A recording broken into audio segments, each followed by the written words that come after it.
Eu dei o título desta palavra que nós vamos meditar nesta manhã, o homem que agradou o coração de Jesus. E por que eu dei esse título? Esta semana nós estávamos conversando e o pastor João Marcos acabou mesmo de pedir que os homens, aqueles que puderem trazer agasalhos, calças, alguma coisa para aqueles nossos internos, dependentes químicos que estão na nossa fazenda e que nós cuidamos. E nós estávamos conversando exatamente a respeito deles, no início da semana. E quando conversava, nós falamos de alguém que está passando pela nossa clínica pela terceira vez. E eu estava comentando, estava dizendo, não é fácil, é muito difícil nós recuperarmos pessoas dependentes químicas. Enquanto estão conosco, estão internados, tudo fica mais fácil. Mas o problema não é enquanto eles estão internados. A grande dificuldade é quando eles saem do nosso centro de recuperação e voltam para as suas famílias. Porque quando eles voltam para as famílias, o contexto é o mesmo. Muitas vezes seus pais são alcoólatras. Muitas vezes são dependentes químicos. O ambiente onde eles estão inseridos em nada ajuda que eles se recuperem. O que é que acontece? Né, pastor João Marcos? 3, 4 meses depois, tudo volta ao que era antes. E nós estávamos comentando a respeito desse moço, e ele não é de nossa cidade. E alguém então disse, bem feito. Ele está pagando aquilo que fez. Está colhendo aquilo que ele plantou. E quando essa pessoa, não vou citar o nome, disse isso, uma dor no meu coração muito grande veio.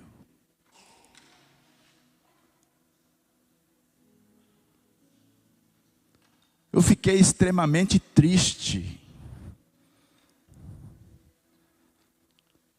Porque esse não é o evangelho de Jesus Cristo. Não foi isso que Jesus nos ensinou. Não é isso que Ele quer que nós façamos. Até porque quando os líderes religiosos questionavam a Jesus, quando eles interpelavam Jesus e o julgavam pelas suas atitudes, Jesus, numa certa ocasião, a um dos fariseus, ele disse, eu a ninguém julgo. Pelo contrário, eu vim para abençoar. Porque eu vim para buscar e salvar os que se haviam perdido.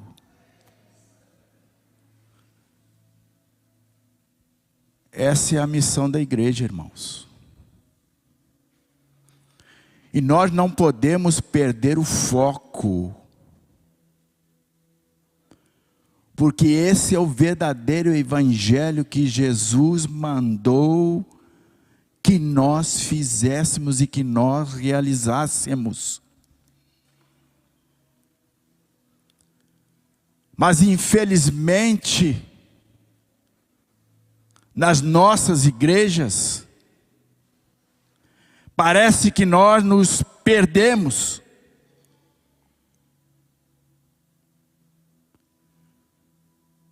O Senhor Jesus, novamente questionando os líderes religiosos, certa vez ele perguntou para eles: quando o Filho do Homem vier, será que achará fé na terra?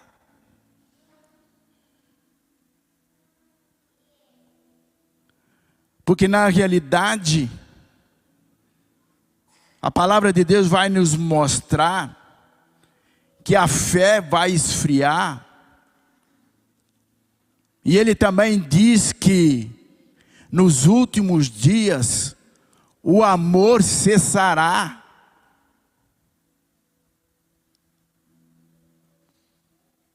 E infelizmente isso está acontecendo nos dias de hoje nas nossas igrejas. Quando aquele irmão disse isso, eu logo pensei: onde está o amor de Deus que o Espírito Santo colocou em nossas vidas para nós cuidarmos dessas pessoas? É responsabilidade nossa, é responsabilidade da igreja.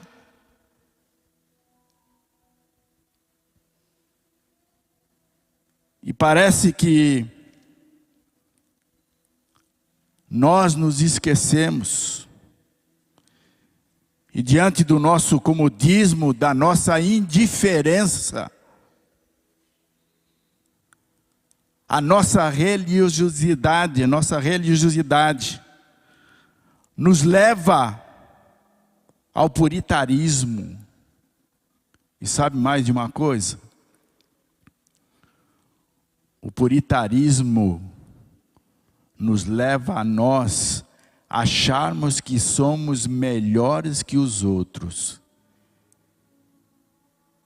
E mais do que isso, parece que nos dá o direito de julgarmos o nosso irmão.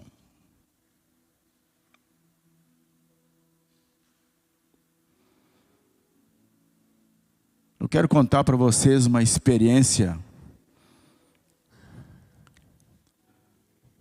de uma irmã nossa que era alcoólatra. E que ela foi evangelizada, aceitou Jesus como Senhor e Salvador da vida dela, se engajou no ministério da igreja, participava dos cultos, mas infelizmente por algum motivo ela voltou para o alcoolismo. E aquela irmã, nós não víamos mais na igreja. E um domingo, ela decidiu ir no culto. Ainda era lá na Master. E ao passar pelo corredor que saía na Avenida Rio Branco, que ela veio de ônibus, então entrou naquela corredor e se encontrou com alguém naquele corredor, membro da igreja. E aí aquela pessoa a cumprimentou e ao conversar com ela, percebeu o bafo de cachaça, de bebida alcoólica. E essa pessoa, ao perceber isso, ela virou-se para aquela irmã e disse: você não tem condições de estar dentro do culto. O que você está fazendo é maldição. Você está amaldiçoada.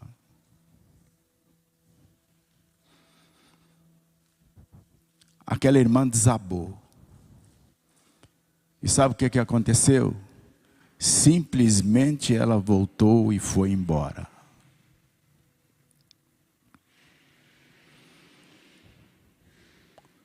Dias depois, a filha dela, que é membro da igreja, da primeira igreja batista de Curitiba, aquela moça me ligou: pastor, por amor de Deus, ajuda a minha mãe. A minha mãe está arrasada. E se não for ajudada, ela vai se destruir.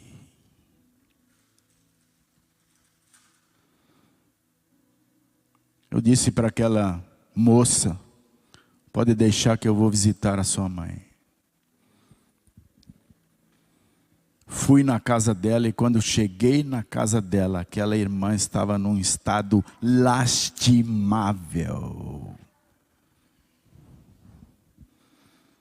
Deitada numa cama, seminua. Eu a cobri.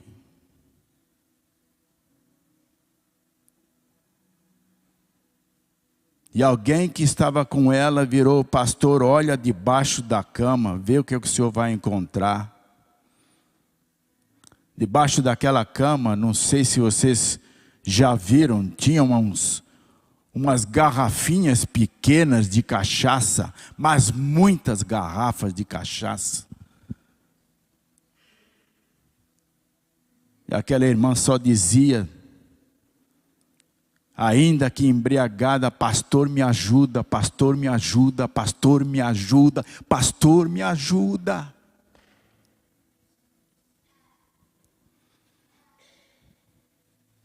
Eu virei para aquela irmã: olha, agora não tenho condição de falar com você, mas eu vou voltar aqui, eu quero ver você sóbria e nós vamos conversar.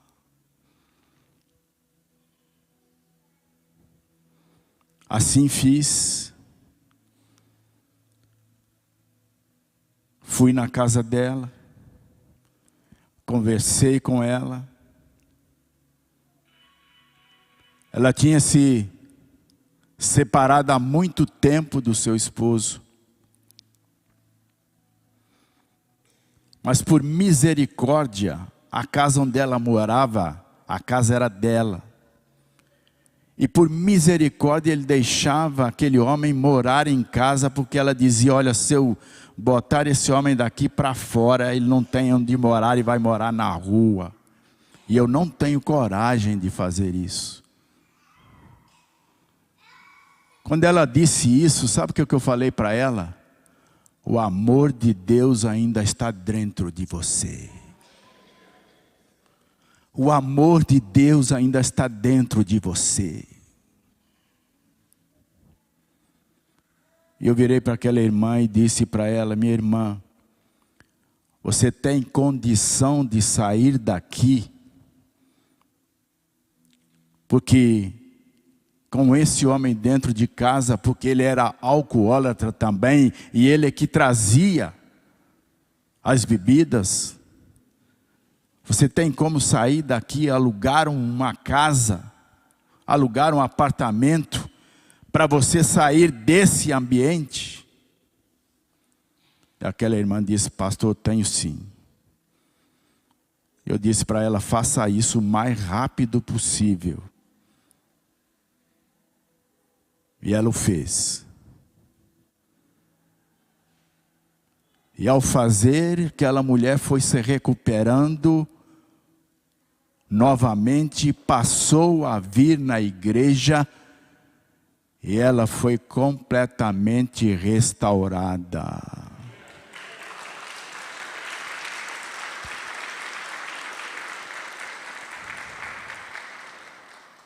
Sabe por quê, irmãos? Esse é o verdadeiro evangelho.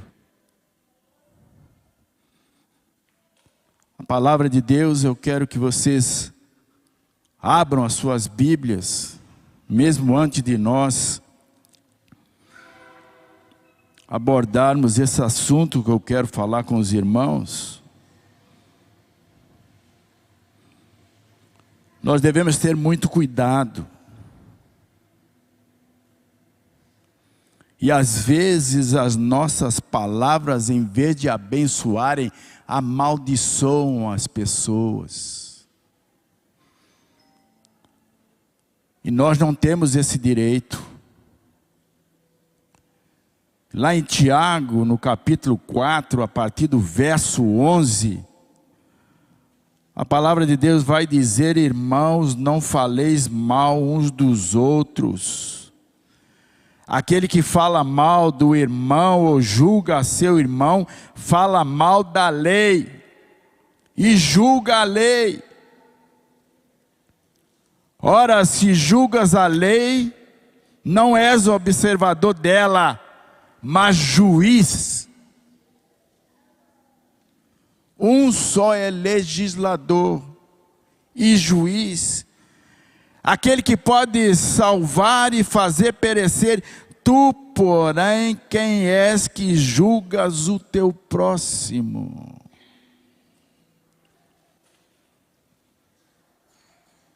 Deus nos chamou para abençoarmos, não para julgarmos, independente da situação da pessoa. Jesus era criticado exatamente porque andava com as pessoas que eram discriminadas pela sociedade,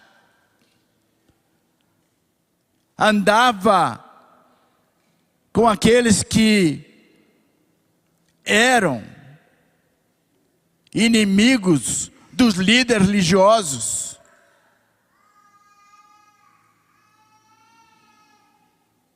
E ele mesmo chega a contestar os líderes religiosos e diz para eles que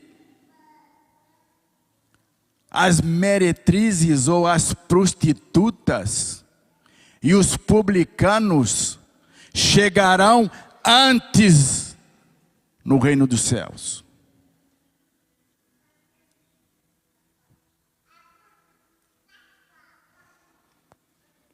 Lembra daquela prostituta? Quando foi levada diante de Jesus, e eles colocam a lei como pretexto para a condenarem e a apedrejarem. Mestre, a lei diz que uma mulher apanhada em adultério deve ser apedrejada. E tu, o que dizes? E diz que Jesus começou a escrever no chão. E que depois de escrever, se vira para aqueles líderes religiosos e diz: aquele que tiver sem pecado, seja o primeiro a julgar a pedra. Aquele que tiver sem pecado, seja o primeiro a jogar a pedra. Diz a palavra de Deus que um por um foi saindo. E quando Jesus olha para aquela mulher, ele vai e pergunta: aonde estão os teus acusadores? Senhor, foram todos embora. Ninguém te condenou? Não. Também eu não te condeno, vai e não peques mais. Esse é o evangelho puro, irmãos. Que nós como igreja, nós temos que aprender a praticar. Não adianta ser religioso, não adianta vir aos cultos, não adianta ser dizimista, se o amor de Deus não estiver dentro de nós. E se através desse amor implantado pelo Espírito Santo de Deus, possa radiar todas aquelas pessoas que nós convivemos.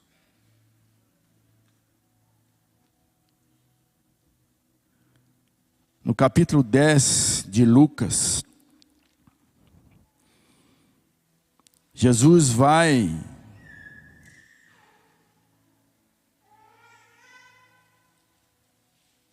interpelar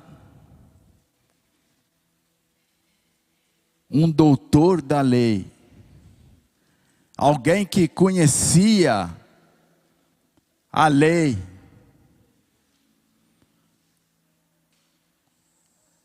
Os doutores da lei na época, eles conheciam e decoravam o Pentateuco por completo.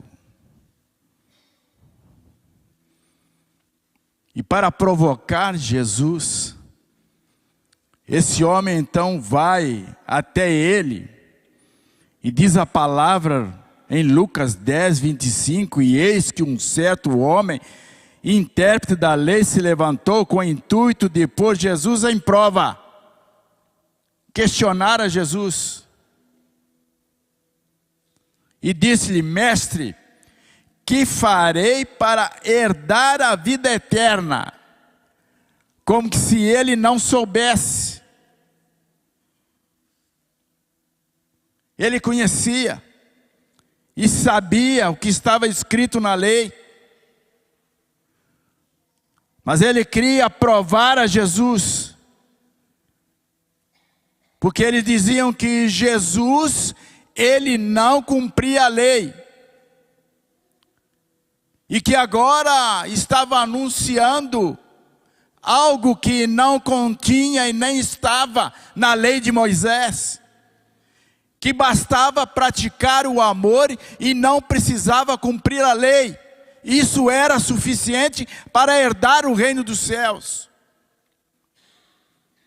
E Jesus então combate isso, e ele mesmo diz que ele não veio para revogar a lei, mas eu vim para que toda ela seja cumprida.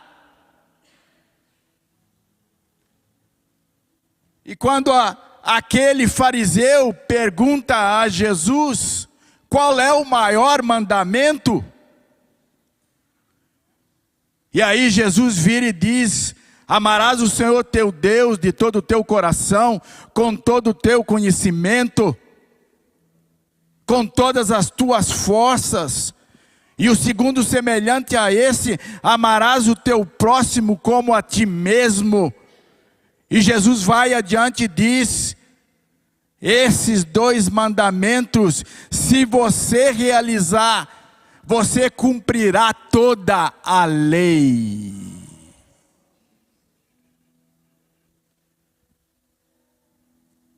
Por que que esse homem estava perguntando isso? Na verdade, os doutores da lei, eles tinham mudado a lei, tinham alterado a lei, para atender os seus interesses, os seus desejos. Nós não podemos esquecer que dentro do contexto, os líderes religiosos da época, eles serviam ao governo de Roma.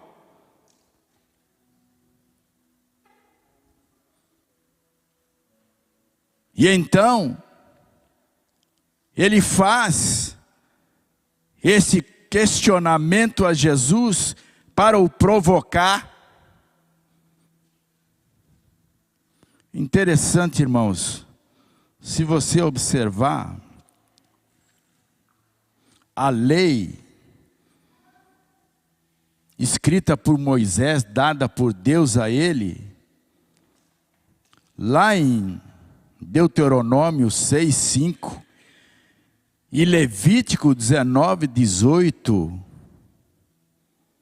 vai mostrar para nós exatamente o contrário daquilo que eles tinham como lei naquele momento.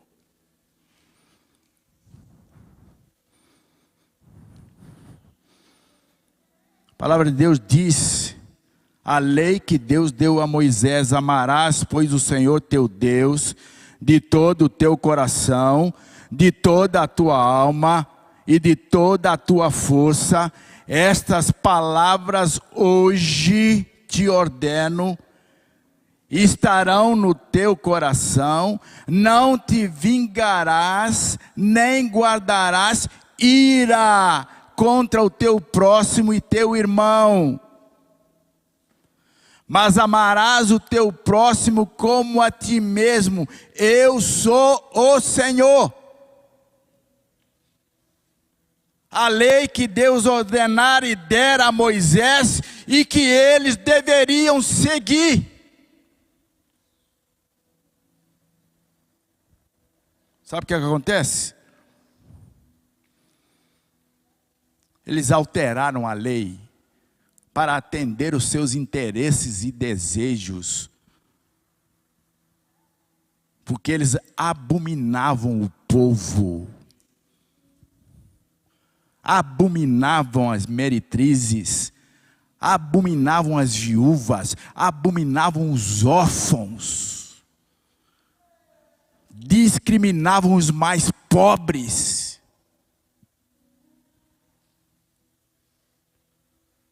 E sabe qual era a lei que vigorava naquele momento, naquele contexto? Ouviste Jesus contestando aqueles líderes religiosos. Ouviste que foi dito. Os religiosos diziam isso. E estava implantado na lei do momento. Ouviste que foi dito. Olho por olho, dente por dente. Eu, porém, Jesus, vos digo, não resistais ao perverso, mas qualquer que te ferir a face direita, volta-lhe à esquerda.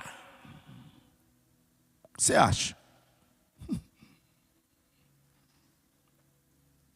Tem alguma coisa a ver com aquilo que Deus determinou, com a lei que Deus deu a Moisés?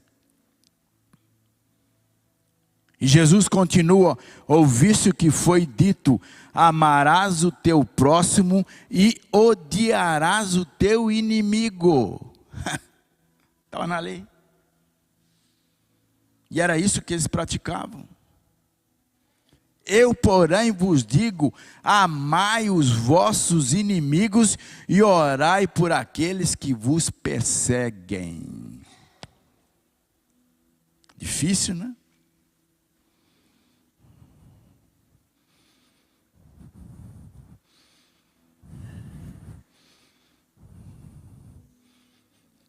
Difícil, mas esse é o Evangelho de Jesus Cristo, e é isto que a igreja tem que fazer. Se nós verdadeiramente queremos ser diferentes do mundo, é desta maneira que nós temos que proceder.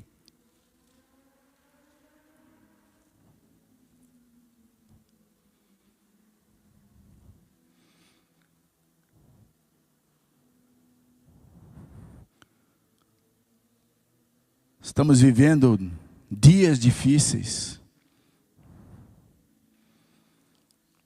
E o amor na igreja está esfriando. A fé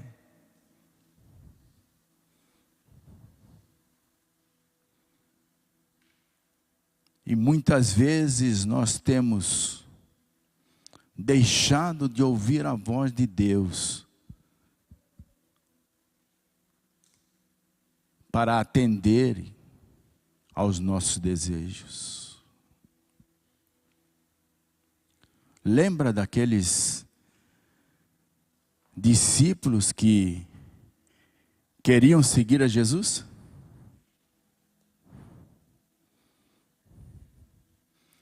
Jesus estava indo para Jerusalém, manda os seus discípulos irem adiante. E Jesus, para chegar mais rápido, ele passa por uma cidade dos samaritanos. E naquela cidade ele não foi recebido. Da mesma maneira que os judeus odiavam os samaritanos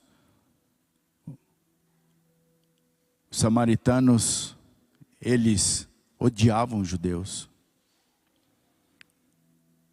E aí Jesus então sai daquela cidade e vai a caminho de Jerusalém. E aí alguns discípulos vieram correndo e procuraram Jesus: olha, nós queremos te seguir. E um deles disse: olha, Senhor, eu vou te seguir aonde quer que tu fores. E o que é que Jesus respondeu para ele? As raposas têm os seus covis, as aves do céu têm os seus ninhos, mas o Filho do Homem não tem onde repousar a cabeça. Ele estava dizendo para aquele moço: você está achando que é fácil? Pensa bem antes de tomar a decisão.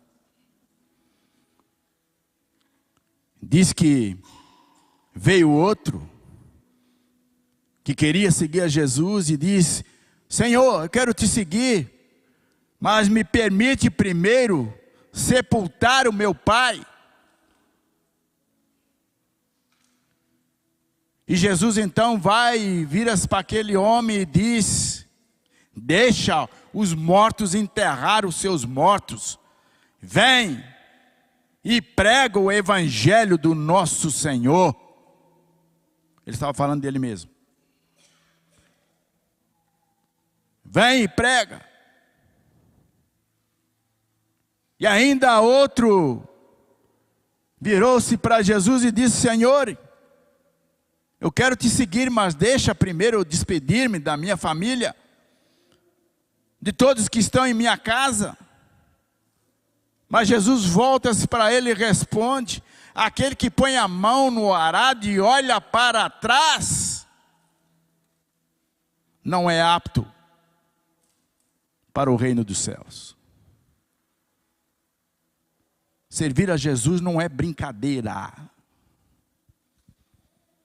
E infelizmente nos dias de hoje nós estamos brincando de ser crentinhos.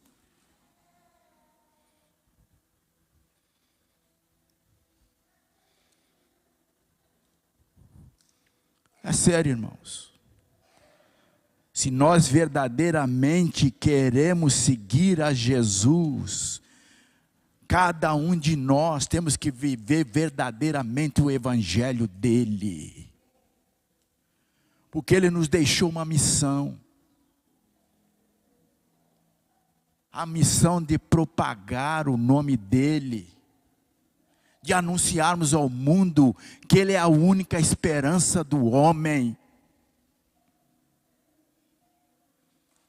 E ele nos outorgou essa responsabilidade. E nós temos visto que estamos abrindo mão daquilo que na realidade é privilégio para nós. Porque a própria palavra de Deus diz: aquele que ganha uma alma, sábio é.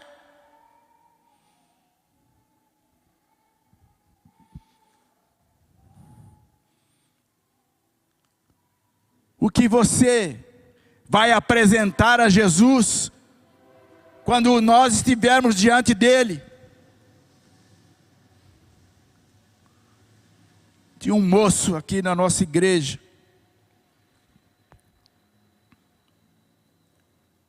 Ele virou para mim e disse: pastor, eu quero fazer o seminário. Como eu faço?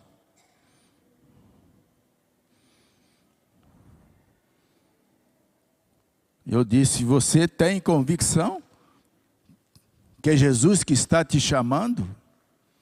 Ah, tenho sim. Muito bem.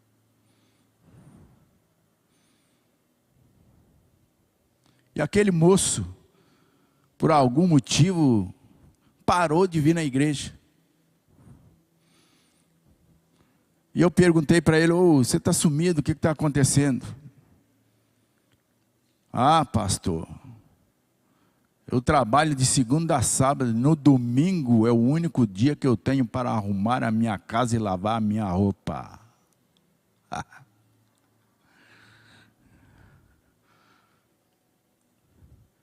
E eu não perdi a oportunidade, né? É assim que você quer ser pastor? É assim que você quer fazer seminário?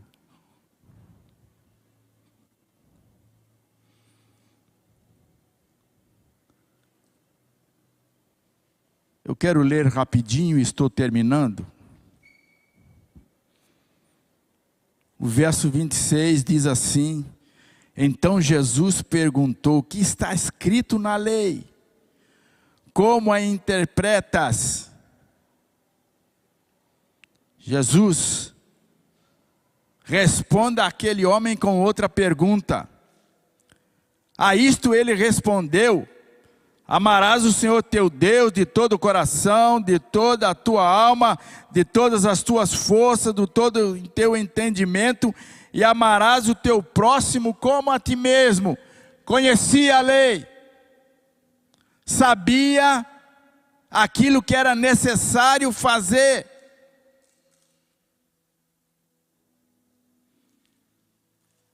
Então Jesus lhe disse: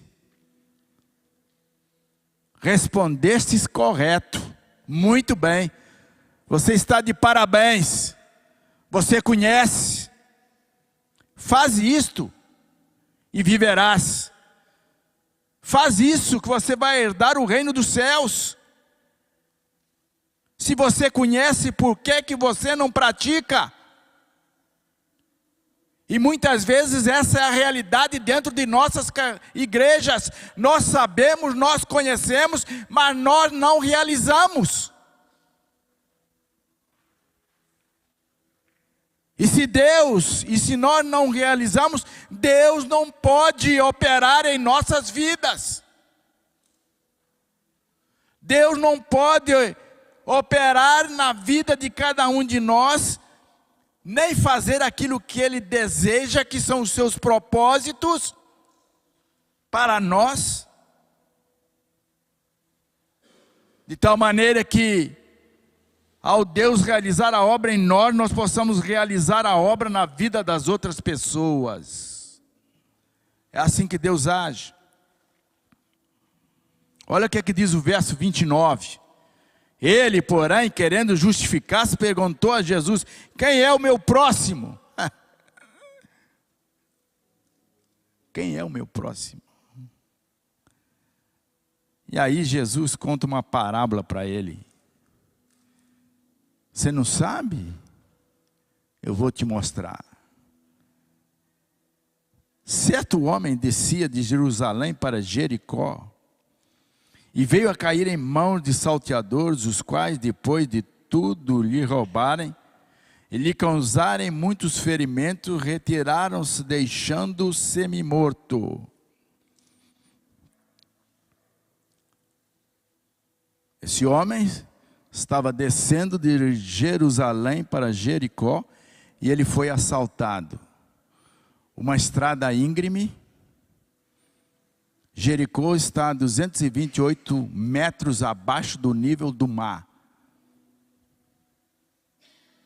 E Jerusalém a 800 metros acima do nível do mar.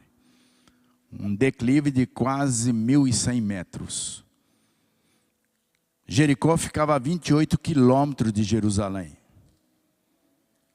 E aí, Jesus vai e diz, verso 31. Certamente descia um sacerdote por aquele mesmo caminho e vendo-o passou de lado.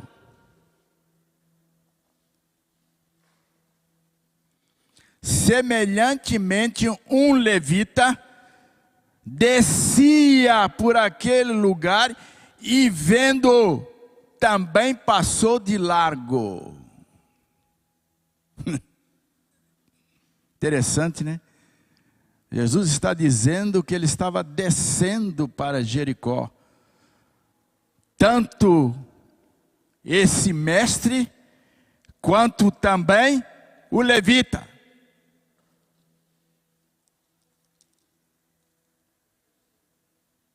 E aí ele vai e diz, verso 33, certo samaritano, que seguia o seu caminho, passou-lhe perto e vendo, compadeceu-se dele. Samaritano. Os judeus odiavam os samaritanos e diziam que eles eram amaldiçoados.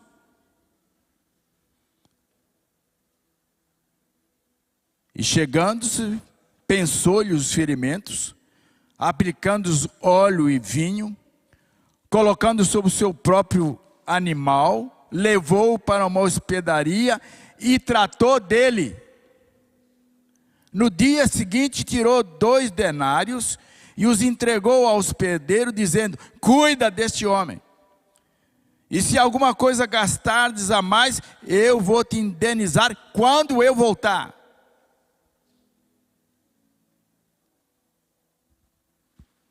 Por que Jesus disse que descia um sacerdote e descia um levita? A maioria dos sacerdotes e levitas não moravam em Jerusalém. Eles moravam em Jericó, que era uma cidade menor, uma cidade muito agradável, onde tinha água potável. Então a maioria dos sacerdotes e levitas, e até alguns romanos que estavam no poder em Jerusalém, moravam em Jericó. E Jesus faz essa observação, porque o ofício do sacerdote e do levita, eles ficavam em Jerusalém por 15 dias no templo. Ou seja, eles trabalhavam como que direto durante 15 dias. E ao final desses 15 dias, então eles voltavam para suas casas para descansarem. E quando Jesus disse que ele descia, Jesus estava dizendo para ele, olha, você tinha terminado o seu ofício, o seu trabalho, e agora você estava descendo para ir descansar em sua casa. Você não tinha justificativa de não poder ajudar aquele homem. Você poderia dizer, não, eu estou atrasado, eu entro agora.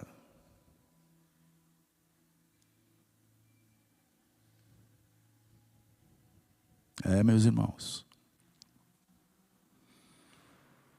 Sabe o que a palavra de Deus está dizendo para nós? Não há justificativas, nós que fomos lavados e remidos pelo sangue de Jesus, não há justificativas para nós não abençoarmos o nosso próximo.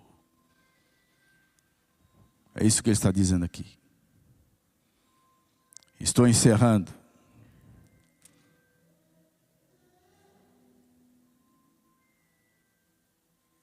Verso 36. Jesus vai e pergunta para aquele mestre, qual destes 3 te parece ter sido próximo do homem que caiu nas mãos dos salteadores? E aquele homem vai e responde, o que usou de misericórdia para com ele.